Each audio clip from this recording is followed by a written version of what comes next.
Good morning everyone, welcome to my channel. So today we're going to be doing a new prompt from Susanna, who has a channel called Vintage Blend Studios.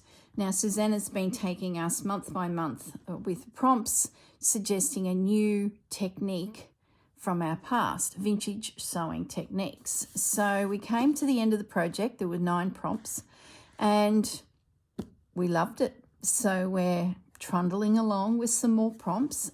I've got plenty of room in my journal, so I said to Susanna, let's come up with more. She was like, yeah, why not? It was so much fun revisiting, old ideas and old techniques.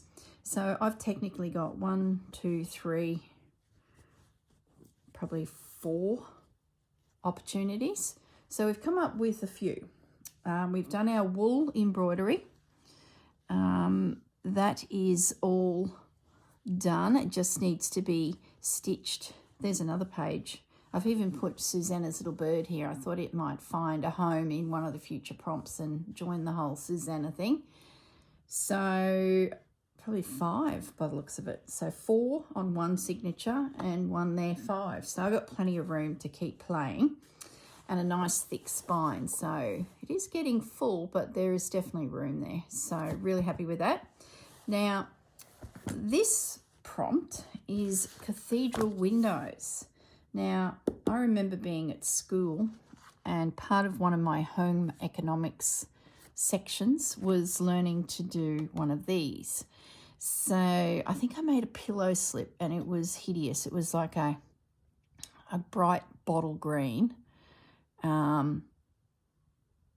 with I think white centres, or it was white with bright bottle green centres. I don't know. I've removed it from my past memories. This book here, she's an old girl, and I've had it for a long time. And I thought we'll have a flip through it just to refresh our memories. 1983, so there you go. It was very much late 70s, early 80s, and they were everywhere. We were all doing it. If you go to YouTube and put in Cathedral Windows, you'll find quite a few instructional videos on how to put it together. Plus we've got, the book. So what's it say here? So the first earliest article was the 1950s. So 1956 is the first recorded article in Home Register of June talking about this technique. So I thought that was quite interesting. So it's definitely been around. 50s, maybe got a revitalisation in the 90s. I don't know. 80s, sorry. I'm just looking at all these construction techniques. So there's Gothic cathedral windows, arcade cathedral windows, the traditional one, and a spire. So there we go. Traditional, the spire, Gothic, arcade.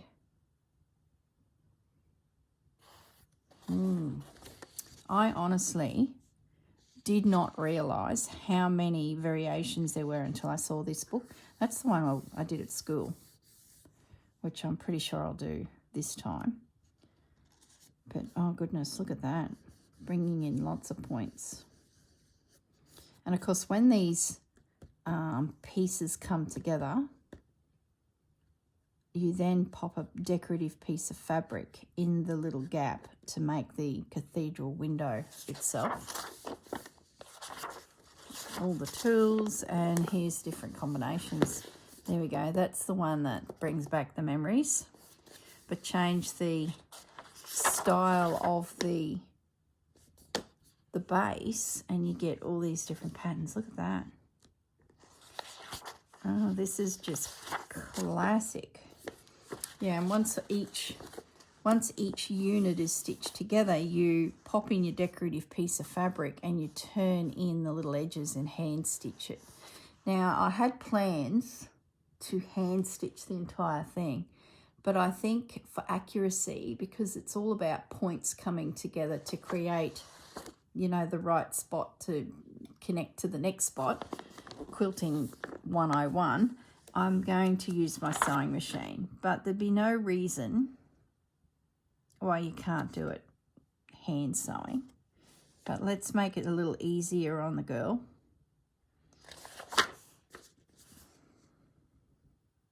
Yeah. Oh, yeah.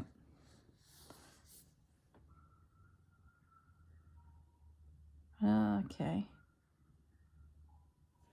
Just having a reminisce here. Then once you make your pocket and it's all sealed, you fold in your corners, catching them. Then you start joining them all together, and that's when you come back through and put the decorative piece of fabric in the middle. And of course, if you want to be really tricky, you start with shapes like that, bringing it all together to get a shape like that. That's the spire. Oh yeah, the spire. Oh, look at that. Ah, don't turn in all of the sides, and you can get a piece that has that open. Keep that in mind, because I'm thinking I'm going to create a backdrop for my journal and then embroider and decorate and stitch and collage on top. So it's all about background for me. But that's not a bad idea, to take that geometrical look out of it. You can see where they haven't continued turning in. So that's something to consider. Okay, start with the star, turn it all in, press it, join it. Lots of stars together. Oh my goodness. This really could, edging it to make a pillow. Okay, oh, there's the templates. We're not going to go down that track. We're going to keep it simple. And I just want a scattering of them, or a, you know, it depends. If I start really enjoying this, I might do a complete block of them that's to the size of the book, or I might just do something a little bit more random. I don't know. I'll need to find some fabric that I can cut down to size to fit my page. So you're going to have to bear with me. I think this will be a bit of cutting and pasting video together as we work through the process. So let's see if I've got a template in here I can pinch out as my sizing. So my signature's stitched in. I don't. Do I? Oh, yep, that's right. They were all in the back, weren't they? Got one template left. Let's just check some sizing. Yep. So there we go. That's my size.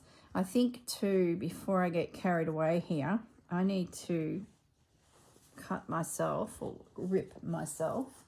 Oops. Let's put that away. Some more templates before this one is gone into the abyss. But the plan is to create the cathedral windows on this, and then once I get that all done, that's my background, and then I can start building something decorative on top. So all right, I'll keep an eye on the time so that we, you know, I don't go over time. So I'm going to pause it now and get myself some templates back into the back of that journal for next time, and then I will go and find some fabric that I think is suitable and have a think about, you know, how I'm going to piece this together. All right, guys, be back in a moment. Okay, I'm back. Now, I've done a little bit of math, well, sort of, and I've had a bit of a play, and I thought I'll just stop where I'm at and bring you guys up to speed. Now, I'm not sure, this is my background for my journal.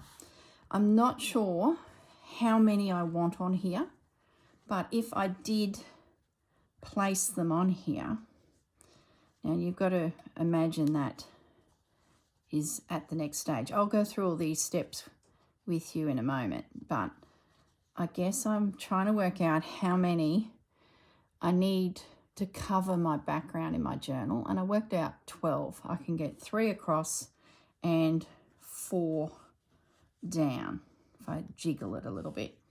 And that's before I become a little bit abstract with it, because, you know, I don't really want it to look like the 50s and the 60s and 70s where it was very uniformed. So let's put the base aside. I end up cutting an extra 4 of these, so my journal has plenty ready to go for future prompts. I've removed my ironing pad and I'm back to the big mat that's underneath it all, so I can cut into this and get my panels ready. Now, fabric. I needed to find something that was a little bit grungy-ish to match the journal so far, and I haven't really played with the greys and the apricots which are on the cover of the bird. Let me just grab that. And I thought for something a bit different, see how there's this red apricot-y sort of tone? So I went through my fabrics and I found this little range, and I think it'll work in nicely. Let's put the journal there so you can see. It'll work in nicely with the whole book. It won't feel jarringly different, is what I'm trying to achieve. So the next thing is your size of your base square. And I decided to go with something quite small and dainty. And will those crooked lines drive you guys nuts? Let me move the camera a little so it's at least feels a little square. There we go. I decided to go with a 5-inch square to start with. Now, a lot of it was because I have this piece of fabric that's a fat quarter, so it's about 11 by 10, and I thought, well, that's a good starting point. So let's square it up to 5 by 5s is what we want. Gosh, it feels like forever since I've used a set square like this and cut fabric like this. So I'm going to get 4 squares out of this that are 5-inch by 5-inch. So let's go. Oops. Well, there you go. I told you it's been a little while, and it looks like my blade is not as good as it could be. And considering I bought a new blade probably 12 months ago, I barely use it. I certainly don't run over pins and things. Even that doesn't last like it should. Oh, I tell you, you just have to wonder sometimes, don't you? So I'm just going to square myself here and get my 5 by 5. Now, you can do any size you want, but because I'm working on a tiny little page, I want them to be nearly a little petite, so they're not big, blocky squares. And the other thing you're probably wondering is, why isn't she doing them all in plain fabric, and then in the window is the pretty cathedral glass concept? Well, just because I decided that that had too many childhood memories, and I'm going to reverse what I would have done when I was a kid at school, which was a white or cream, and then the pretty fabric goes in the middle. So that's what I'm doing. I remember once going to back to my hometown, and we're famous for the Gameri Pumpkin Festival. And the one year they had a heap of quilts on display from the community, and there was a quilt hanging there that was Cathedral Windows, and I remember looking at it going, wow, gosh, memories.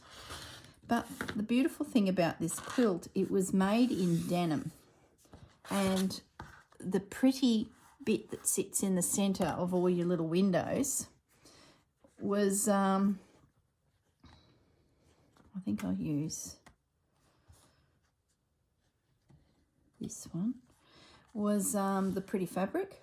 So it looked like a denim quilt with gorgeous fabric in all of the little windows. It was so strikingly gorgeous, and that thing would wear, I reckon it'd wear really, really well. So I thought that was quite interesting to see a different take on it. So that's what sort of thought, well, I don't have to do like the book where you have a plain fabric as your, we'll call it a pod. There's a few YouTubers out there that call the base a pod. So I'm going to do the same. I don't know if that's the right word, but some of the YouTube people, don't hit the camera stand, girl. Some of the YouTubers out there who demonstrate the technique, they call it a pod. Doesn't say that in the book anywhere. I think it just says base. So I'm going to just, I got 4, 5, 6, 8, that's 10. I sort of want to break it up a bit. I'm not going to slice this piece of fabric up yet because I don't want to use it if I don't need it, and I won't slice him up. What I'd like to do is actually maybe a calico one. Let's get a scrap of fabric, which I don't think I've got anything big enough.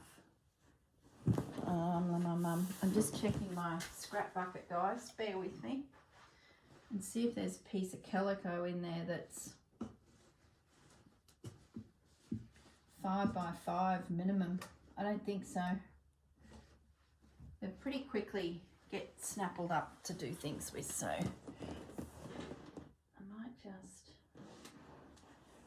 grab my bolt of fabric and snip myself off a piece.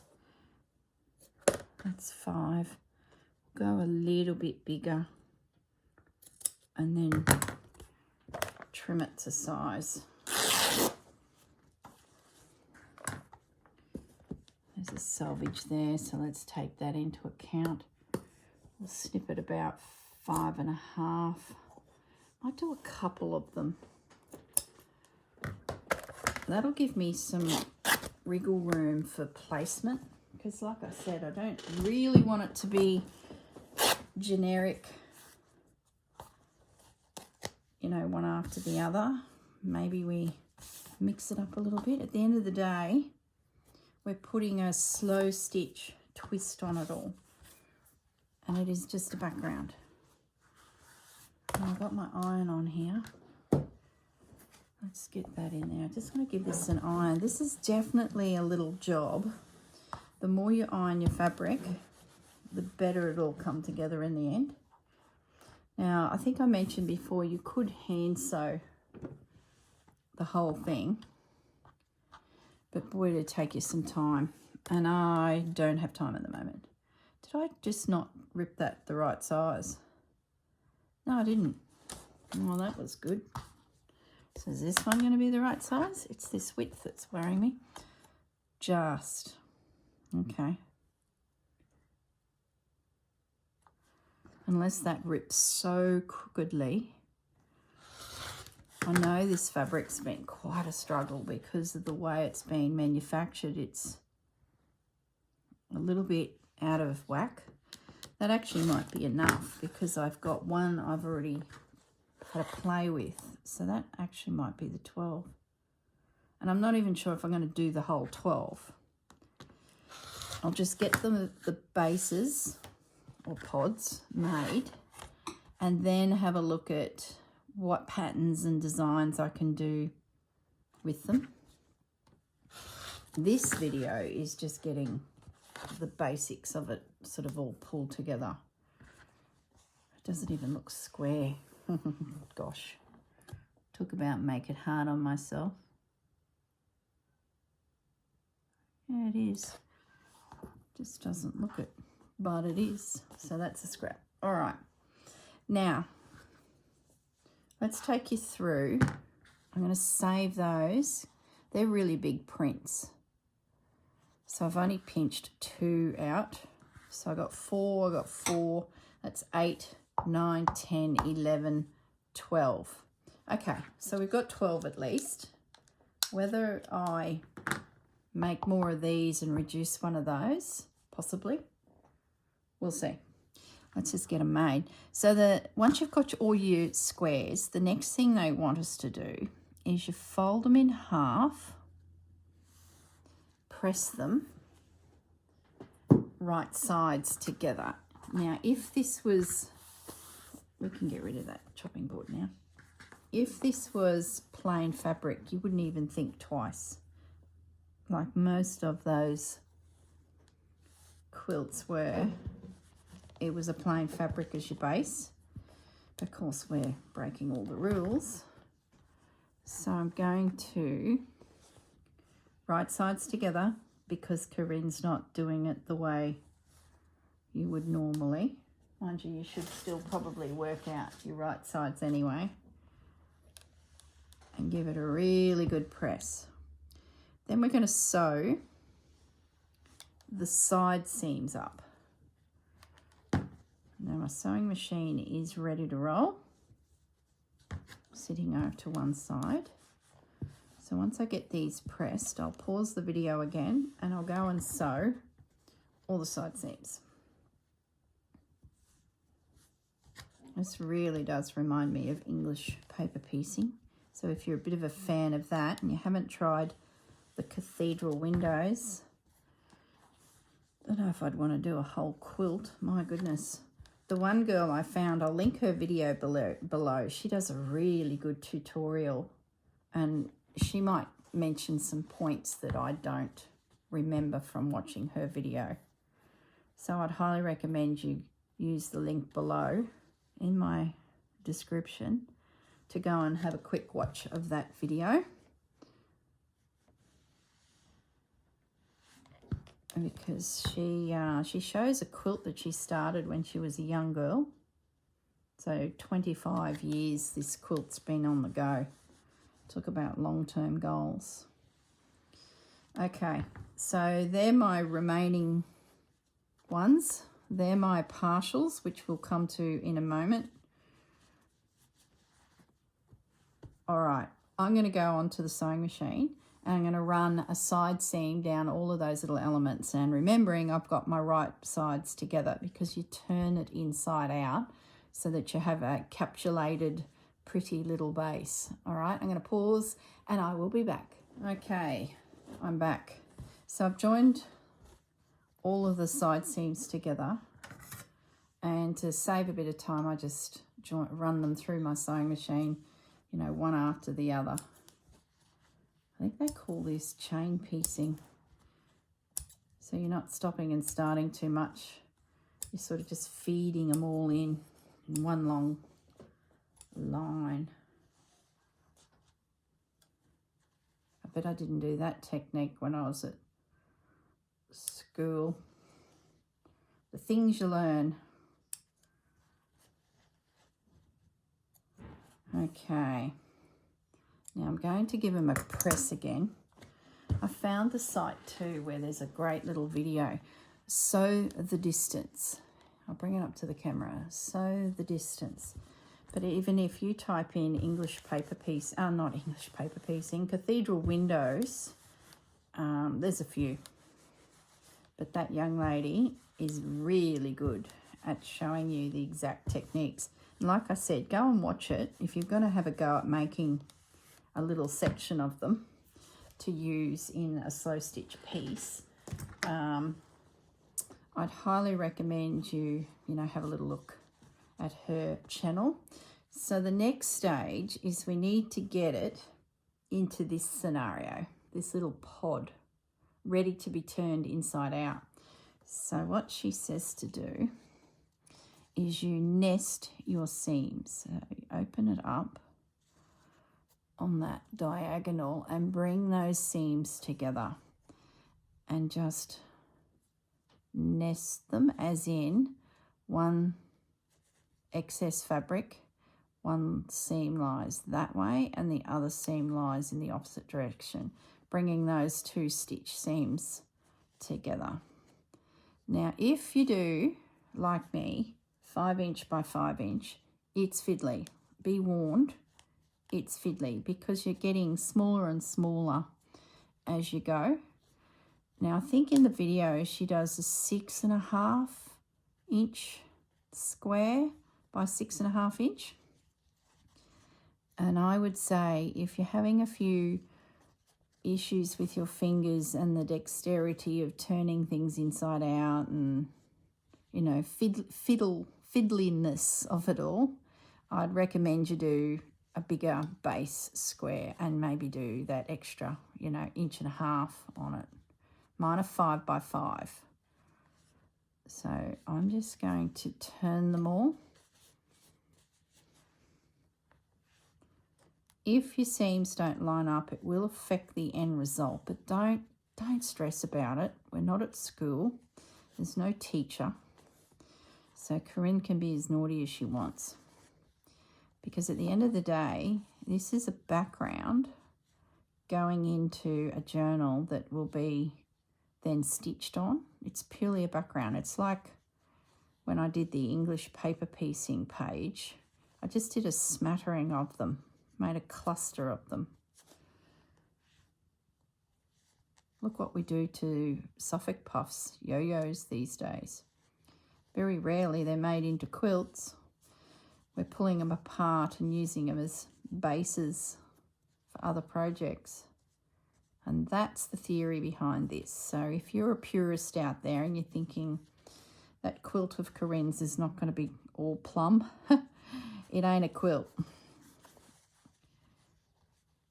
So my theory behind this is I've picked 2 plain fabrics, as in this grey and the apricot, a really plain fabric to break it down even more and push my pattern back even more, and then this guy, and there's only 2 of them, just to give it a bit of pop of something. Whether it ends up using, whether she, it, me, ends up using all of these little elements, that remains to be seen, because once we start piecing it together, that's when that collaging play happens. Now, you're probably wondering, well, if her frame to her cathedral windows are so decorative already, what is she going to do in the centre? I don't know yet. I haven't got that far, but I'm thinking some lace is where I'm thinking. Now, when I did the English paper piecing, I sort of turned them, you know, when you put the paper in the centre to make them into the little hexagons, I left the paper exposed in the book, in the piece. I'll grab my book in a moment and show you. So I'm thinking of doing a similar thing where I just completely break all the rules to get an interesting background, and then I can have a look at it and go, well, let's embroider, let's play, let's stitch or collage over it. So these now are ready to go to the sewing machine. Now, once you get to the sewing machine, you've got to leave yourself a gap for these to be turned inside out. So I'll show you what I mean. There's our seam ready to go. We're nicely nestled, as good as Corrine's going to get it. So what I did with this little guy, because I've sewn that seam, but I started 1/4 inch from the edge of that corner. I might draw it so you can see it as clear as day. I bought myself some more heat erasable pens too. I seem to be going through so many of them. They're about $13 at Officeworks. So I've got them packed with so many projects that I just can never find one at my desk. So I'm going to put, I'll zoom in. I'm going to put my needle in there and sew along right through to there. Now, whatever seam allowance you used on the side, mine wasn't quite 1/4 inch, because I thought if I go 1/4 inch like the lady in the video says, it'll be tiny. So I ended up only doing 2/8 2/8. So not quite 1/4 inch. The main thing is whatever your side seams are when you join them together, use that same measurement for this next step. So now I'm going to go to my sewing machine, put the needle in there just past the center point and whiz along to the end. And then I'm going to come back over here and just do a little seam there, stopping. That gives me this gap in between the two. So there's the gap to turn this whole thing inside out. So let's just grab this one and I'll show you the next step. So they're all stitched right along. Turn it the right way. So now your pretty fabric is on the outside. It's fiddly. That's why if you make these 6 inches or 6.5 inches, you could even go bigger. It'll be a bit easier for you to turn it. I can just manage to get my chubby little fingers in there. Now you want to push out all of your corners. So you can use a chopstick or a pencil with the rubber on the end, whatever you feel comfortable using. I'm just going to use the end of the scissors because it's not a hard point to get.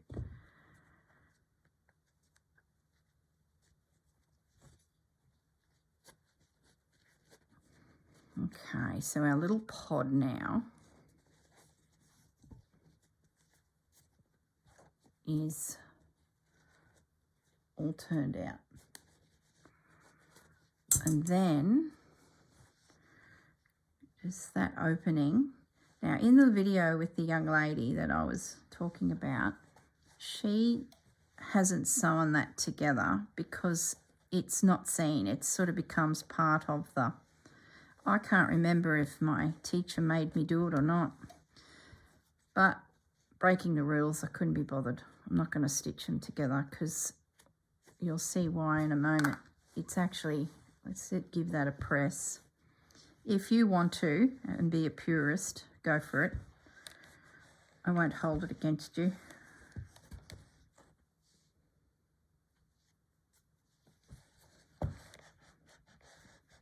And give it a really good press.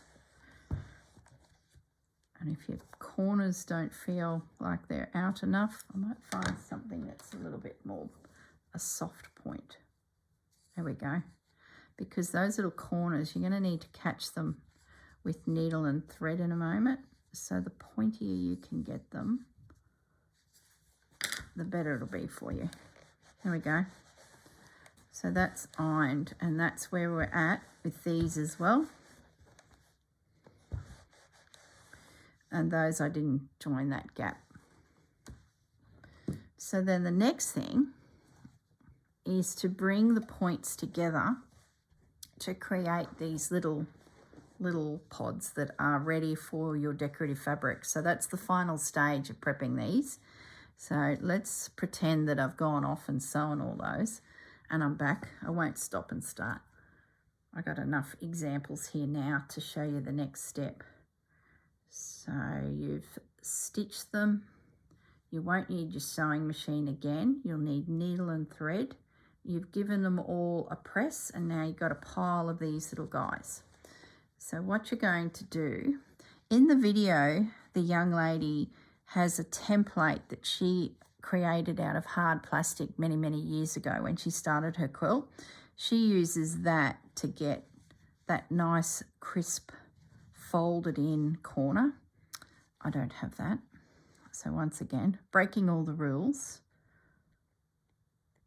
In the book, there is a smaller square that you then cut out to create that template of which you bring, you know, keeps your shape. This might bite me on the butt at the end because my squares are all different sizes, but I'm prepared to take the risk. At the end of the day, it's slow stitch. Gee, if I had done this with needle and thread, A, I'll still be here doing it, and B, it definitely would not have been square. So I'm okay with that. The beauty of slow stitch, it takes a lot of pressure off of all these technical things we would have learnt back in the day. So I'm just doing a couple little stitches to just catch that corner. Imagine doing a quilt like hang. Not for this little black duck. She ain't doing that. She don't have time no more for that. And I would have loved to have done this with hand sewing. I know when I chatted to Susanna about this particular prompt, we were like, oh, I'm going to hand sew it. Won't that be fun? Yeah. If I wasn't so busy, I would have. But I think they're going to be wonky enough to look like I have anyway. So I'm not too concerned. So now that that is secured with a couple stitches, 2 stitches on every little point, just catching that point. The main thing is whatever you do with the first one, you've got to do with all of them. So if you're going to take a bigger piece out of the point to secure it, well, then they all better be that, because you're bringing it down in size. I'm trying to keep them as big as I can. I've ended that off now. Let's do another one, but we'll make it this plain one. Bringing the corners in.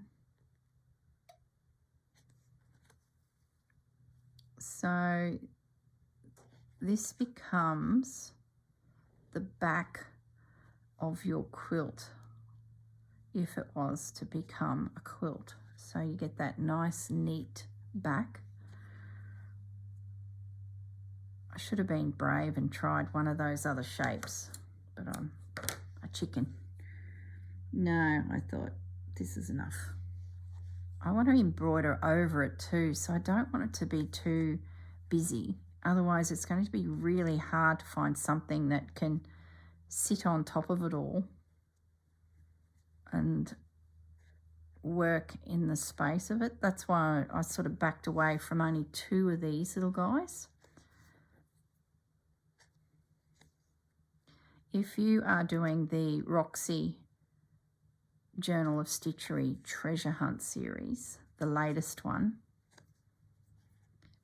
this might be a nice little decorative piece that you could create and add to your overall piece, because it's like little morsels, little treasures of things.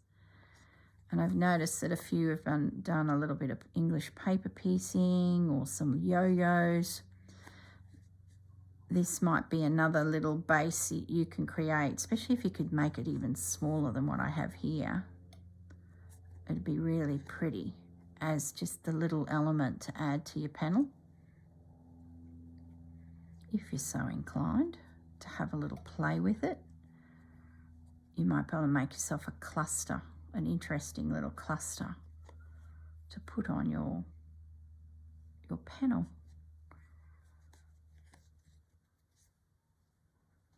I'm just making sure that that's, you know, turned in the best that Corrine can do. Main thing is it's secure too. That feels pretty good.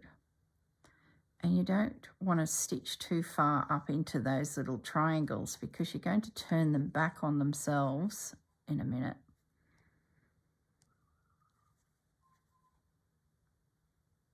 All right.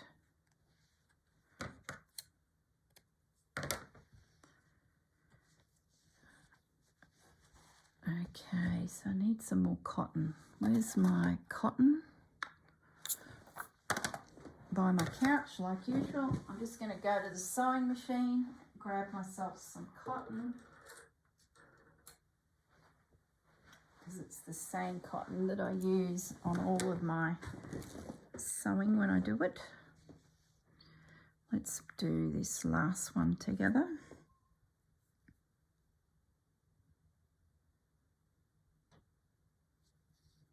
So How do you go? How do you think? You can do it? No problems. But I'd highly recommend, I might press those two, because that really, you know, makes them sit well.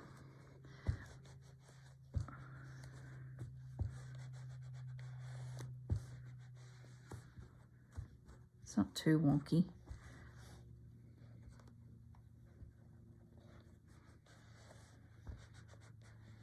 That one's a bit wonky. Fabric's a lot thicker, so it's given me a little bit of bulk on that one. So I've got 4 so far. So let's stitch this little chap together.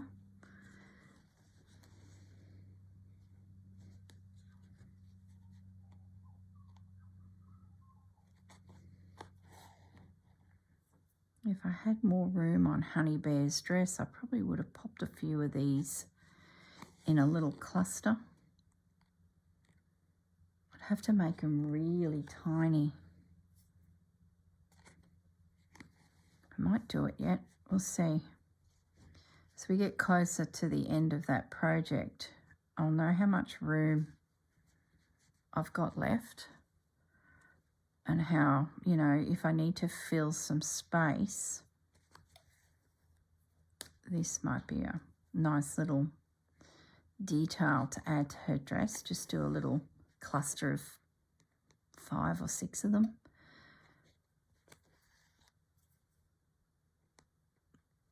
I guess depends too what comes of this background. I might have some left over, because I might not need to do the whole 12. I just don't know. I have to decide. That'll be in the next video. I'll get them all made and work out my layout, and then in the next video I'll work out what I'm going to do in each little window. This will take me a little bit of time to get these all sorted anyway.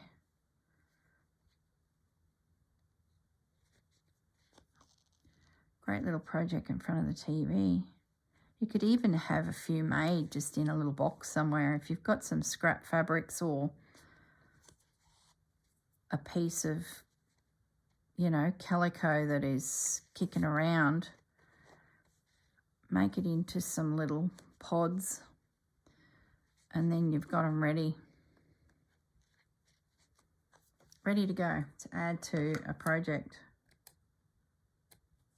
Okay, let's iron this little fellow.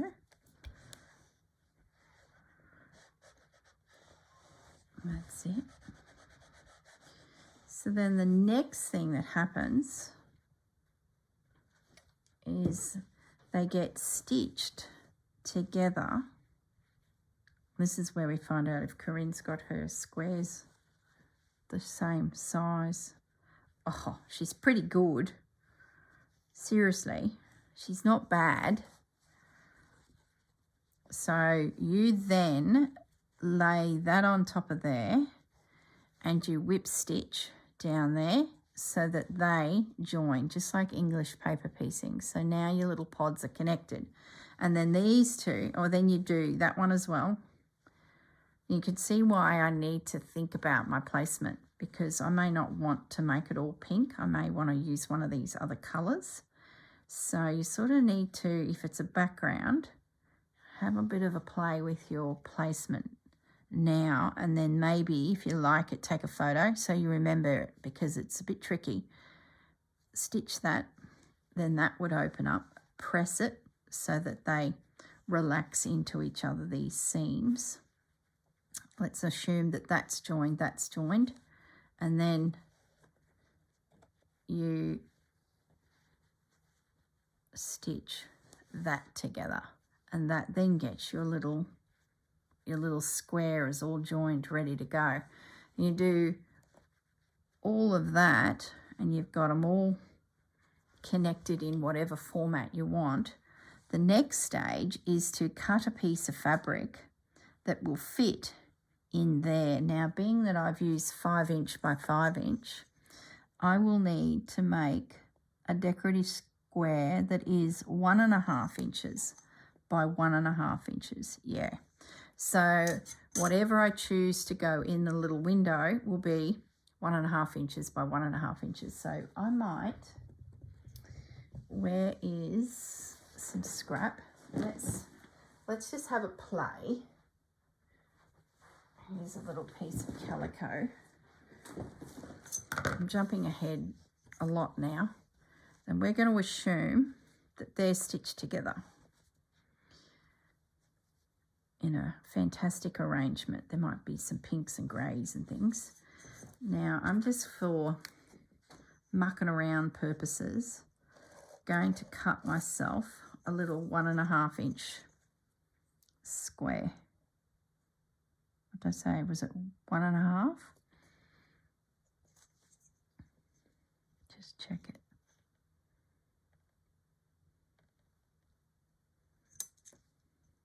Yes. So my 5 inch square pods, once folded down, need a little decorative piece that is 1.5 by 1.5. Now this is for demonstration purposes only because I can't see me using calico. Having said that, I was thinking about, get some decent scissors, girl. I was thinking about when I insert lace into some of them, I may want to use the calico as a background to hide the colour of the squares underneath. Does that make sense?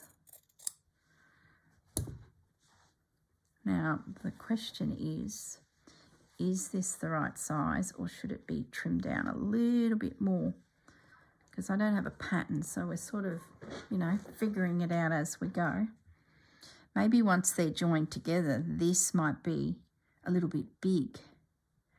So it may need to actually be smaller, which I think it will. See, that's going to turn over and stitch in. Oh, maybe not.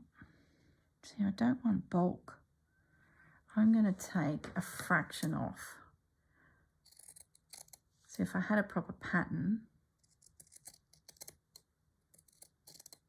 I would know the exact measurements, but I don't. So I'm going to actually bring it in a fraction. Just a smidge, like I took off that much. Tiny. Have a little play, especially if you're not going to follow the lady on the video's exact pattern to her measurements. I think it's like, I don't know, 2.78 of an inch are her squares for her. I don't know. I'm not going to say measurements because you need to go and check that out yourself if you want to follow her measurements. But if you're like me and you're a bit of a rogue, you might want to have a play with yours to get what you want. That's pretty good. I think I could probably take a fraction more off because I'm getting a bit of bulk there, but it's not bad. There we go. So these tiny itty bitty edges, gosh, that's going to be a pleasure to stitch, isn't it? They will fold in to encapsulate the little seam. So I'll put a double glue with my quilter's glue there, and then that'll hold it. I might even tack it because it's going to be fiddly. That will all be turned in, and I think it could probably be trimmed again. Let's have another go at this because I don't want bulk. Are we still a square?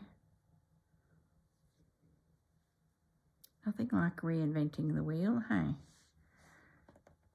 I think I'll really decide on that actual measurement once I get my back pieces stitched together. Yeah, that's probably a little bit better. It's got rid of a little bit more bulk.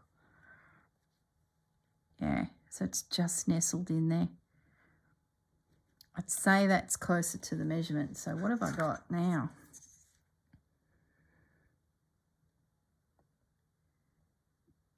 It's not 1 1/4. It is probably 3/8.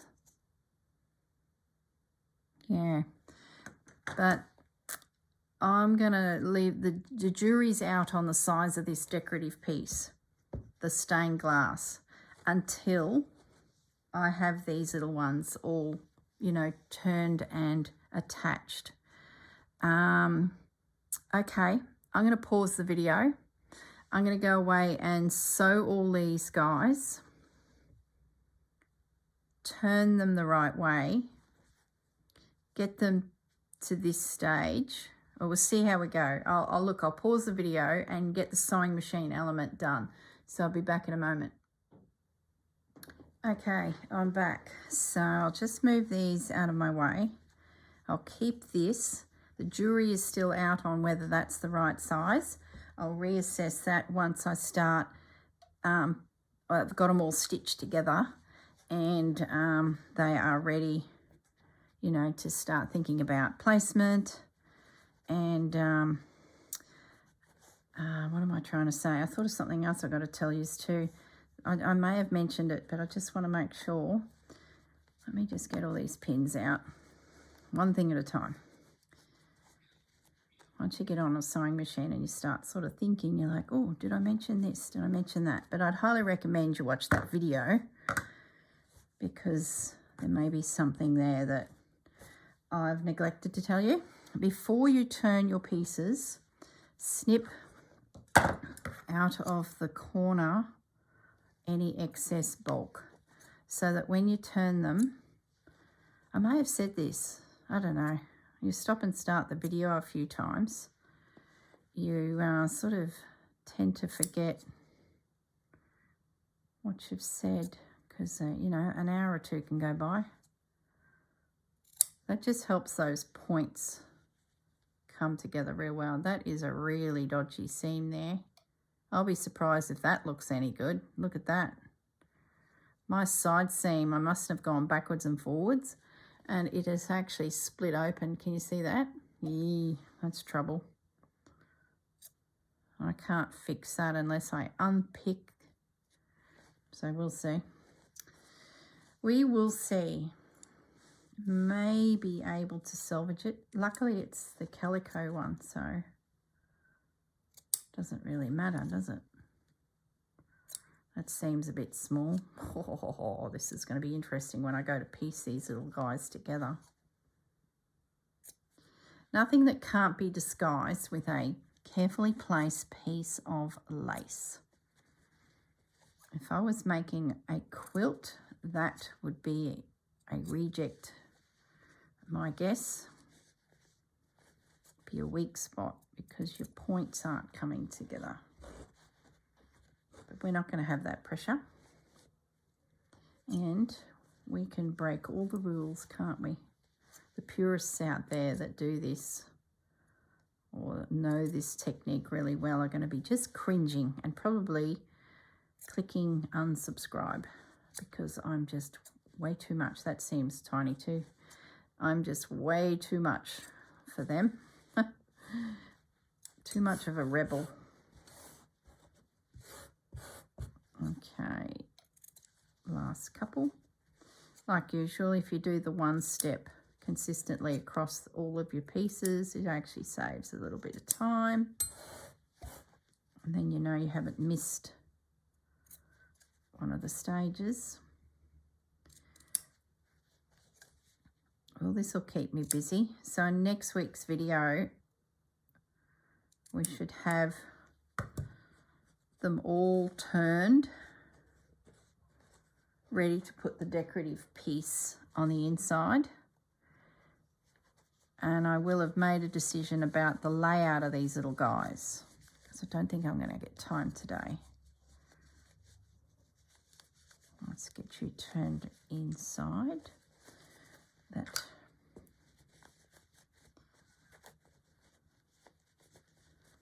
find the point, another point, point and the final point. Don't ask me the name of this fabric. I do not know. It was just sitting in my drawer. So whether it came from a pack that a shop put together, sometimes I get these random packs with random fabrics in them as they're sort of finishing up the last metre or so of a bolt. So they'll cut it all up. Tuck that in, tuck that in. I haven't stitched them. Look at that point there. That is shocking. Look at that. Oh boy, oh boy. What could possibly go wrong with that square? Hey? What possibly could go wrong? There might be a bit of, what does the young lady say? I just haven't caught her name in that video. What'd she say? She actually say her name? Kris with a K. What Kris, she said that she manipulates the squares together. So I'm going to take that as they don't quite line up. And she's got to ease them into each other to get them. I know she turns her quilt over, and she was a young girl when she started it. And she starts making excuses for herself, which she shouldn't, because, you know, that's the beauty of these things. When you make something from such a young age, she says, you know, the back of the quilt is quite telling because her seams don't all line up.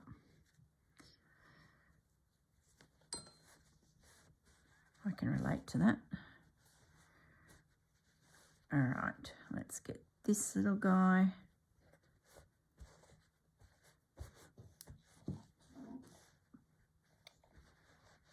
Love the colours. They're nice and muted, I think. They'll be really good for my journal. It's not what I call grungy, but it's not brights, and it's not that shabby chic tones. That's a Tim Holtz fabric on the journal cover there. And that sort of has set the whole colour palette for the whole project. Did I snip them all? Yes. That's why you should just snip them all, turn them all, poke the corners out, iron them all. Then you've got all your little elements and you can have a play. And once you work out your layout, you stitch them all together, and then we will have a think about what the stained glass element will be. And my gut feeling is it'll be lace. Just something simple, like a lacy element. And that lace may need to be backed. I think I alluded to it when I was doing the first sections of this video. It may need to be backed on a little piece of calico just to knock back the colour. Otherwise you'll see the colour of this square through the lace. It's just a feeling I have. There we go. This is quite fun. Look, I got this point really good. Good work, Corrine.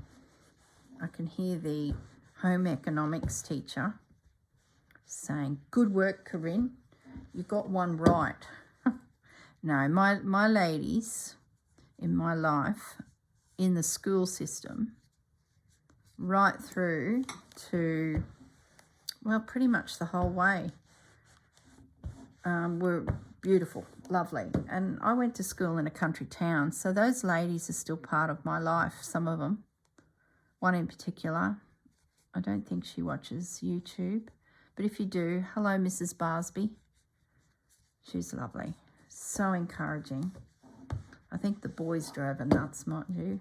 They were a challenge. There's only 3 girls in my class for most of my primary, and it was only when we got to grade 7, well, no, not even grade 7, because all of the little surrounding country schools, which were a lot smaller again, they went to grade 7, but when the seniors started, grade 8, 9 and 10, they had to come to my school.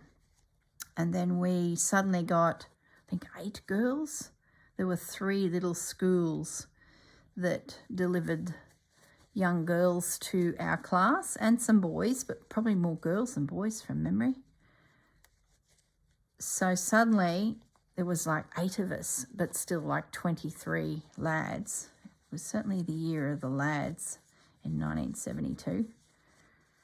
And then once we got to grade 10, we had to then all hop on a bus, me included, and go on to the next school, which was a bigger school, and that was in Mergen. And there was lots of little rural schools emptying into that bigger school. So it was quite a big bunch of kids all coming together, having not known each other, you know, at all. And you did senior 11 and 12. Having said that, some of my mates from my primary and early secondary were sent off to boarding school at that point. So they did their final 2 years of education at a boarding school in Brisbane. So they either went to to Brisbane or Toowoomba is the next. So I think I lost 2. No, I lost one girl, and she had been with me since kindergarten and lived on the farm, a couple farms down the road. So that was a big loss. I really, really missed her. Helen, hello, if you're watching. I don't think she is.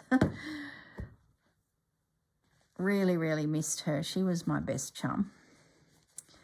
But because in grade 8 we got a new flush of new girls, I had lots of mates that were with me when I went on to Mergen, so it was not really an issue, but I did miss Helen.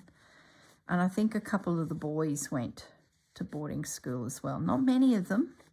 It was a big expense, so, you know, being a farming community, it sometimes wasn't an option. It was a bit of an expense to send your kids off to boarding school for us in the day. Imagine what it's like now. Oh gosh, some of the figures I hear from the neighbourhood of parents that have got kids in private school. Full on. I dodged that bullet. I didn't have kids, so I got away without that expense. But it was quite interesting how many came back from boarding school and had to repeat grade 12. Like they did grade 11 and then 12 and then ended up repeating because they mucked around too much. So I don't know, you know, that sort of goes the theory of it wasn't worth it, was it? They should have just stayed with the class and continued on. And boarding school just didn't quite mesh for them for whatever reason. Not that I'd know, like, they're not going to tell me. I'm just a kid going, oh, you're back, but you're a year younger now, you know, repeating a year.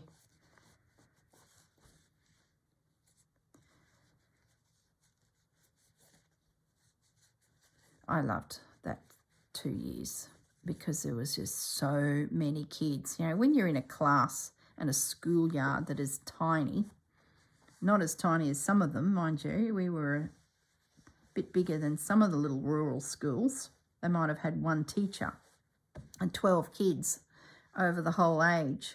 My school at least had, you know, 25 kids per class over all ages, so it wasn't too bad. But when I got to Mergen and it was grade 11 and 12, oh, Miss Social Butterfly here, you can imagine it. She was gallivanting from social group to social group. Oh, it was fantastic. I had mates that would hang out in the library. I had mates that would hang out at the basketball courts. I had mates who'd sit on the grass all day and sunbake. You know, I was flitting around all of the different groups. That is a bit of a mess. Let's turn it and just see if that actually makes a difference. I'm inquisitive now. There's no rules, remember. Bodgy. Lucky I even measured the fabric, but I thought it better. Quilting can be a bit fickle like that, can't it? Oh, that's all right. She'll be right, mate. There's an Aussie slang for you. All right, I don't know what time it is. I've lost track. There was 10-minute videos, 9-minute videos, 18-minute videos, and I can't add all that up. So I'll just finish this little guy off and I will create the final element, which is bringing all those corners in off camera. And my next video will be us working out what the hell we're going to do with all these little things. Gee, it makes a difference with the thicker fabric. Heavier weight calico versus that finer quilt fabric. That might come back to haunt me when I start stitching in all the elements. This fabric might sit better. Gee, that's wonky. Oh boy. Are they the same size? Yeah, they are. We can manipulate them to fit, can't we?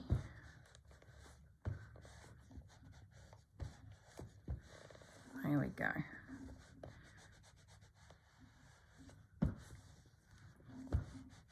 The next challenge will be getting those points to match up. This is fraught with danger. Gosh, I wish I could go back in time and have a look at all the work that we did on this little project as the class, and just knowing what I know now and have a little look at, you know, how bad it was. All right. Like I said, I'm not real sure of the time, but my next step will be to bring in all of these little points again, stitching them down, and then I'll have all my little elements ready to work out, I guess, a layout.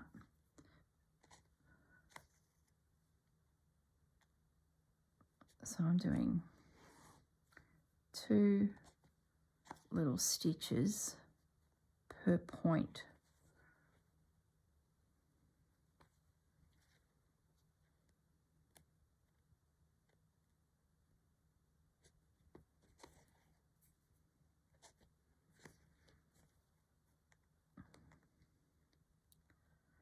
Okay, this should work. And as I said before, this is still the mystery. What it's going to be, what size it needs to be, for another day. Let's just get all of these little pods made. Let me know in the comments if you're going to have a go at making some of these. Can you use them on just a general page just to have a play with? Or do you think you can add a little piecing of these bits and pieces together on your Roxy treasure hunt piece? If you did these years ago, it's a nice little memory treasure.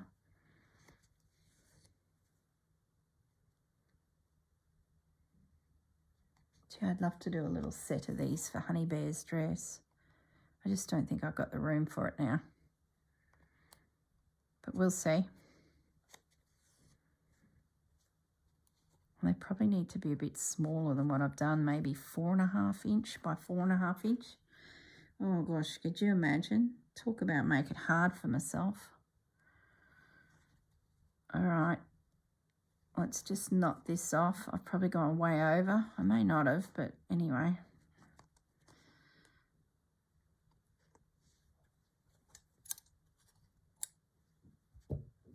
Okay, and then give that a press. It's a bit bodgy. It's a bit bodgy. But it's not going into the show to be judged. So now, the main thing is they're similar size, if not identical. Oh, that's pretty good. Hey, it's pretty good. Yep. All right. Wacky do. Aren't they impressive?